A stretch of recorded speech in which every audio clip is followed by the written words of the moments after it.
All right, it's the game is a game NFL live stream of consciousness. Thank you for rocking with me. Go ahead and look at my breakdowns from last night of why I think that the Cardinals and the Vikings should both trade their respective quarterbacks. Once again, I think this is going to be a seller's market. Inflation is hitting the country in all aspects. And the price of the brick is high right now for quarterbacks. A lot of teams need quarterbacks. A lot of situations are in flux. So to me, if you have a situation that is not really working out for you, it's time to sell high. In particular, with the Kyler Murray situation that came out today, that he refused to go into the game in the fourth quarter. That type of insubordination from the star of the team to a coach who was already on some shaky ground, I just think that that's rot that you cannot repair. There is a point where the relationship is damaged and broken, and I really think it's just time for a trade. When resentment comes into a relationship, there's no repairing it. Because every move that whatever party makes is going to be looked at with sarcasm. So I just honestly think it's time for a trade. I think the Texans make just so much sense.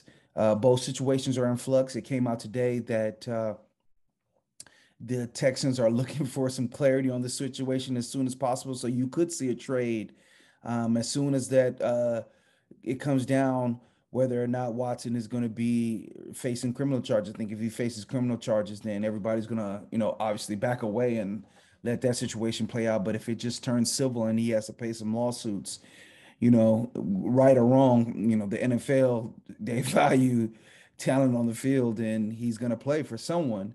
And I just think it makes the most sense.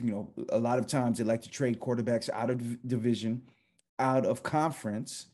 And it just makes sense that two quarterbacks swap conferences. Kyler Murray is from the Texas area. So this could be a homecoming of sorts for him. And just a fresh start with a fresh coaching staff, a more veteran coaching staff. Again, Pep Hamilton, someone who's coached Andrew Luck, who knows about, detailed passing systems, who can, I think, would do a better job incorporating, Kyler Murray's strengths and working on his weaknesses. This is a team that has the Pro Bowl, All Pro left tackle.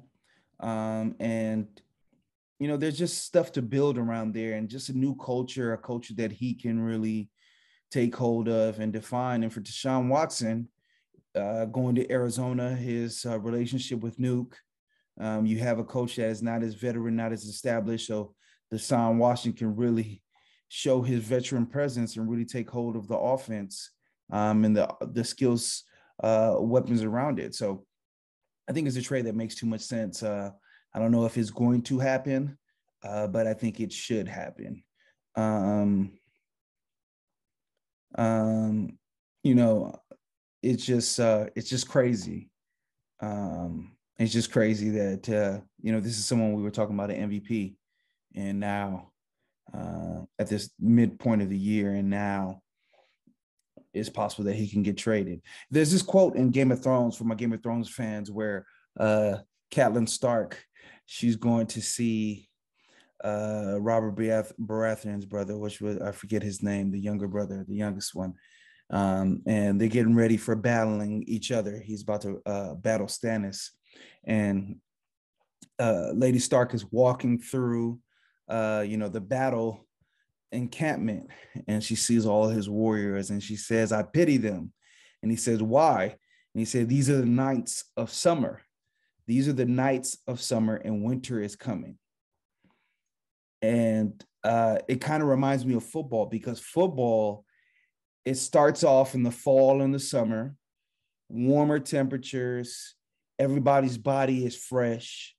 And certain teams take off to good leads. And, that's been Kyler Murray's story since the past 2 years. They start off hot and then they fade. He's the knight of summer. But as soon as winter comes, it seems like the struggles, same football field, same dimensions, he gets nicked up a little bit and things seem to break down. And I do think some of that is coaching. I won't throw it all on him. But like I said, again, he has to understand that in this league, the quarterback gets all the accolades and they get all the blames. Like I'm seeing here, there was only one person that cast a ballot for Cooper Kupp to win regular season MVP. This is somebody that won the Triple Crown. The quarterback gets it all the time. For a quarterback who missed a game and a quarterback who, misled the media about his vaccination status, whether you believe, and I'm not making a judgment either way, I'm just saying that all that baggage, a missed game, all that, still won the MVP over someone who won the Triple Crown. It's MVP's league. It's a quarterback's league. The quarterbacks get paid the most. They get the most blame. That's just the assignment. That's the business. Like Hyman Ross said, this is the business that we've chosen. That's the quarterback business. So, I mean, he's got to take it. Super Bowl generates total audience of 112 million people. I think it would have got even more with the Chiefs. Football is king. The three major sports in this country are NFL, college football, and NBA in that order. Football is king. You can have people complain about the NIL, people complain about the politics in football. Football is king. There's no sport in America, nothing in America that can bring people together like the Super Bowl.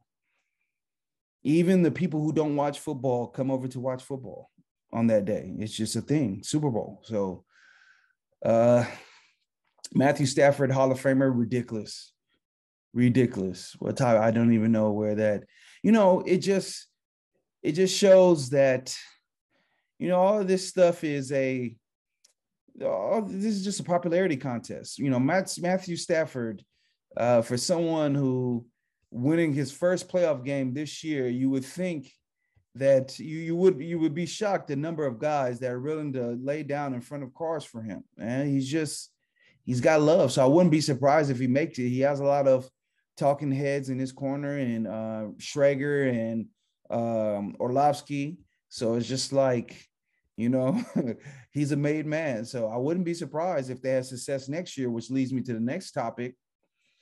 Sean McVay has been non-committal. Aaron Donald is non-committal of returning. Weddle's already said, I'm out. This is a team that went for it all. But, I mean, damn, I didn't think that all meant, this season or bust. Like, it might be this season or bust. If McVay don't come back, Matthew Stafford, he's going to look like Detroit Matthew Stafford. If I'm him, I head to the exit as well. Depending on what his pockets is looking like, if the Hall of Fame really matters to him, because him without McVay calling them plays, okay, we're gonna see that Detroit Matthew Stafford. But yeah, I mean, I would guess if I had to bet that they all come back to try to defend it. But I mean, if they are honest with themselves, they should have lost to the Niners. They had a game versus the Cardinals where they melted down, and I think they probably would have won going away versus the Bengals, but the Bengals shouldn't have been there. If they would have played the Bills, I would have liked the Bills over the Rams. If they play the Chiefs, I like the Chiefs over the Rams. So if you're, the guy thinking about, hey, let's run it back, we got Woods coming off an ACL injury, Odell coming off an ACL injury. They both probably won't be ready till mid to late season. The NFC is a mess, though. It is a mess. That is a topic that I'll definitely get to. It seems like the AFC is just chock full of the quarterbacks. The young quarterbacks are making plays. You have teams, whole divisions where the quarterback situation is shaky. The NFC East, Eagles, Washington football team, Giants, Cowboys, shaky. NFC West, who knows what's going on with Russell Wilson and Kyler Murray. Niners, they're talking about starting a young boy. The North division, we don't know if Aaron Rodgers retired. If Aaron Rodgers retires, that's probably one of the worst in the league. With Chicago, I'm a big fan of Fields, but that's a bad situation up there. And then in the South, is bad as well. Matt Ryan is probably the standard bearer over there. You got the Saints position. We don't know who their quarterback's going to be. The Panthers are talking about rolling out there with Sam Darnold. Okay. So it's bad. It's bad, the quarterback position in the NFC, which leads me to believe that, Aaron Rodgers should take a serious look at returning. And if I'm Deshaun Watson and he's not doing a bid, he needs to look into getting traded to the NFC, where he can actually spread his wings a little bit instead of fighting with all these, juggernauts. So right now, it's just the off season. Everybody hires their tertiary things. This draft, I don't know if it's going to have people buzzing like drafts in the past, where there's all these quarterbacks. That's where people really see and feel like a change can happen for their team. I mean, you look at the Bengals with Joe Burrow. So when the scouts are kind of poo-pooing the quarterback position in the draft, then I think it leads to, less hope. But there's going to be a quarterback carousel. So we'll see. I think that's what people are going to be looking at before anything. So, all right. So I'll go ahead and leave it there. Leave a comment, subscribe. Definitely, I appreciate everybody that's tuning in. If you know a friend, a family member who you think would enjoy this content, let me know. If there's a topic you want me to hit, let me know as well. The game is a game. So what's up, man? What's up with you otherwise, The game is a game. Always.